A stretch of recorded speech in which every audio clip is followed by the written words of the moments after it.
दोस्तों अभी 4:30 हो रहा होगा, तो बहुत ज़्यादा गर्मी है। अभी मैं लाइव स्ट्रीम गया, अभी मैं लाइव स्ट्रीम चलाई और अभी बहुत ज़्यादा गर्मी है। तो कबूतर के लिए पानी रख दी ना, पानी गिर जाता है, सूख गया था। तभी अभी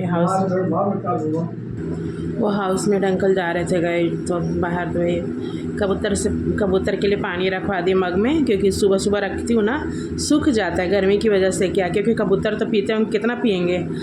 तभी मैं ताज़ा ठंडा ठंडा पानी भरा के रख दी। फ्रिज में पानी अभी नहीं फ्रिज में पानी रखती हूँ, बट आइस वगैरह नहीं जमा रही हूँ, तो क्योंकि सबको सर्दी खांसी हो रहा था। बैठ रही हूँ, कंफर्टेबल नहीं हो पा रही हूँ मैं। गर्मी था वो बाहर वाला रूम में।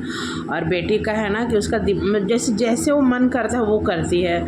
मन करेगा, अंकल एक्चुअली झाड़ू लगा रहे थे तो पंखा बंद कर दी। मन करेगा बेटी तो पंखा बंद कर देगी, कभी मन करेगा तो चालू कर देगी। टक टिक टक टिक स्विच करते रहती है।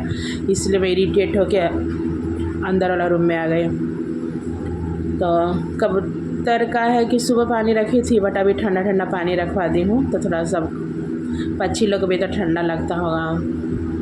मेरे बालों पर मत जाना, अभी बाल में कंघी नहीं की हूँ। सुबह की थी कंघी, नहा कर आई थी, तो अभी नहीं की हूँ कंघी। और हाँ गए, मैं अपना एक एक्सपीरियंस बता रही हूँ। जब मैं कुएं में गिरी थी, आप लोग को विश्वास नहीं होगा कि कुएं में गिरना, हाँ बहुत भयानक कुआं था।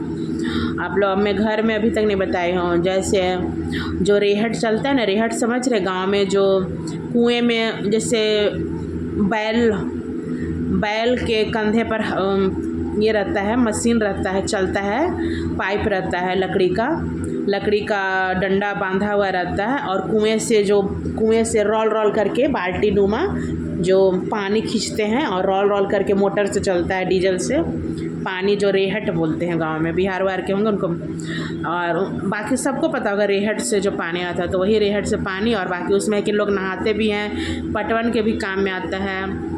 तो मैं स्कूल जाती थी जब मैं छोटी थी, तो बिल्कुल तो स्कूल जाती थी, तो रास्ता में 2-3 रास्ता था स्कूल जाने के लिए। तो कभी इस रास्ता से गई, तो कभी मेन रोड के रास्ता से गई, तो मेन रोड मिलता था। रोड है, पक्की सड़क थी, और शुरू से वहाँ पे पक्की सड़क थी, और चलते घूरते लोगों पब्लिक आना जाना। और 2 था कच्ची रोड, मतलब पगडंडी, कहीं क्यारी, खेत का क्यारी, कहीं पतली सी खेत का पगडंडी, वैसे। तो उसी में रास्ता में कुआं मिलता था। कुआं ऐसा था ना कि पगडंडी के बीचों बीच कुआं था, रेहट वाला, जो पानी अंदर से निकलता है। बाल्टी ढेर सारा बाल्टी एक ही में स्प्रिंग जैसा रहता है, और ऐसे ऐसे घूमते रहता है। वो बाल्टी था रेहट वाला, और रेहट चल रहा था, तो ठंडा ठंडा पानी। तो बारिश का दिन था, तो पैर में जैसे ना वो रास्ता ना कीचड़ उचड़, फ्रेंड लोग के चक्कर में तो कीचड़ उचड़ था ना, तो पैर सोचिए ना, वहाँ पर पूरा जो पानी रेहट का गिर रहा था ना, तो वहाँ पे लोग हाथ पैर धोने के लिए, पानी पीने के लिए, वहाँ पे कपड़े धोने के लिए, जैसे नहीं रहता है वाशरमैन लोग कपड़े धोते हैं, तो बड़ा बड़ा पत्थर रख देते, तो वहाँ पर पत्थर रखा हुआ था। तो उस पत्थर पर अपना पैर रखे और ऐसे धोने लगे। अचानक से बैल जैसे खींच रहा था रेहट, वो ऐसे लगा कि मुझे ऐसे मार देगा। तो मैं ऐसे हटी ना, बस हटी तो मेरा पैर पिछल गया। और पिछला तो सच्ची बात है, सही बात बता रही हूँ, पिछला तो मैं धप से गिरी, बट गिरी ऐसा जगह में गिरी कि मैं रेहट के बाल्टी पर गिरी। और रेहट के बाल्टी पर गिरी तो इतना, तो अब ना मोटी हो गई हूँ, उसमें तो छोटी थी। रेहट के बाल्टी पर गिरी, और मुझे लगा कोई वहाँ पर उतना कोई था भी नहीं, जैसे दूर में थे। अब मैं क्या करूँ, तो रेहट के बाल्टी पर गिरी ना, तो मेरे साथ एक और मेरी फ्रेंड है, वो बहुत, जैसे हम लोग की फ्रेंड थी, तो गांव की जैसे मेरा गांव जैसे विलेज में था, उसके विलेज के अंदर के भी विलेज की मेरी फ्रेंड लोग थे।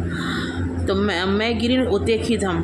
अब तो मैं पकड़ ली रेहट का बाल्टी को, तो रेहट का बाल्टी को पकड़ी। अब रेहट का बाल्टी जैसे कि पूरे नीचे से बाल्टी से पानी आएगा, तब वो दोबारा स्क्रॉल करके ऊपर आएगा। तो मैं बीचे बीच बाल्टी पर लटकी हूँ। तब जाके वो मेरी फ्रेंड देखी तो बोली कि कुछ नहीं, रेहट का बाल्टी ना कुएँ के दीवार से टच कर रहा था, तो बोली कि कुछ इस तरह से पकड़ो, तो कुएँ के दीवार के ऐसे पैर की, तो रेहट का बाल्टी से, तो उसी से ऐसे करके बाल्टी पकड़ के बाल्टी ऊपर आ रहा है, उसी बाल्टी से खींचते गए मेरी फ्रेंड। फिर ऐसे हाथ ऐसे पकड़ाई, वो थोड़ा बड़ी थी, ऐसे पकड़ी तो मैं वापस आ गई और पूरा एकदम मैं एकदम डरी हुई थी। घर पर भी नहीं बताई क्योंकि मैं कुएँ में तो गिरी नहीं थी, कुएँ में नहीं गिरी थी, बस 3-4 बाल्टी नीचे, मतलब कुएँ में ही पैर फिसल गया और वो बाल्टी नहीं पकड़ती तो मैं कुएँ में ही गिरी थी समझो, लेकिन पानी में नहीं गिरी, बाल्टी पर गिरी। तो खैर बाल्टी से पकड़ते जो कुआँ सब जब पानी आता तो उसमें ऐसे स्टील का प्लेन ऐसे स्लाइड करने वाला रहता है, तो उसी को पकड़ी वैसे आ गई ऊपर। तो मैं सोची कि बताना चाहिए कि मैं कितना जीवन में बहुत सतरंगी कुछ ना कुछ लाइफ में एक्सपीरियंस होते हैं, अच्छे बुरे लाइफ। तो मैं सोची कि आप लोग को बताना चाहिए कि मैं भी कुआं में गिरी थी। वो जो एक्सपीरियंस अभी मैं जो हंस के बता रही, रोमांचक एक्सपीरियंस है ना, मत पूछो गाइस। कितना दिन मैं डर के रात में वही फ्लैशबैक मुझे सपने में आने लगा और कि मैं गिरी हूँ। वो जो कुआं था ना, बहुत पुराना कुआं, चौड़ा मुंह वाला और टूटा ईंटा वाला, मतलब कुआं और का कुआं, पूरा नया कुआं नहीं, पुराना। और उस कुएं में साइड में जो पेड़ पौधे का नहीं डंठल टहनियाँ निकली हुई रहती हैं, कुएं था और बहुत लंबा लिफाफा। उसके बाद मैं बताऊं, उसके बाद उस रास्ता से कान ही पकड़ी कि मैं उस रास्ता फॉलो की हूँ। मैं बाई रोड ही आने लगी, मतलब वो पगडंडी वाला रास्ता फॉलो करना बंद करी।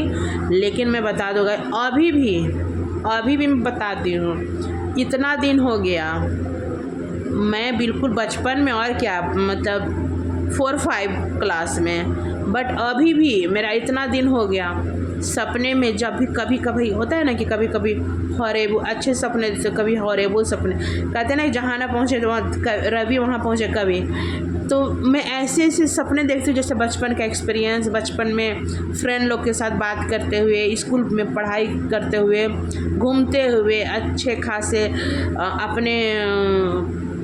अपने परिजनों का बिछड़ना, दुखद एक्सपीरियंस, अच्छे एक्सपीरियंस। मेरे साथ एक्सपीरियंस ऐसे बहुत ज़्यादा हुआ, मेरी प्रॉब्लम क्रिएट हुई, मेरी तबीयत ख़राब हुई, ऐसे सब कभी सपने में आते हैं ना, तो बहुत भयानक। और कभी अभी तक मैं भी सपने देखती हूँ बीच में, तो कुआं वाला एक्सीडेंस याद आ जाता कि मैं कुआं में, वो जो कुआं का जो सीन दिखता है ना गाइस, इतना मैं नींद टूटती ना, पूरा पसीना हो जाती, सच्ची बता रही। अब चाहूँगी भी नहीं, जब भी मैं मैके भी जाऊँगी ना, तो कुआं के नाम से, कुआं वो वाला उधर का तो कभी भूलते भटक तो उधर तो जा ही नहीं सकती हूँ, कुआं तरफ और उधर एरिया, बट देखना मैं पसंद नहीं करें, बहुत हॉरेबल था वो एक्सपीरियंस, सच्ची बता रही। लेकिन बचपन में जो सेटबैक लगता है ना, बहुत दिन तक याद रहता है।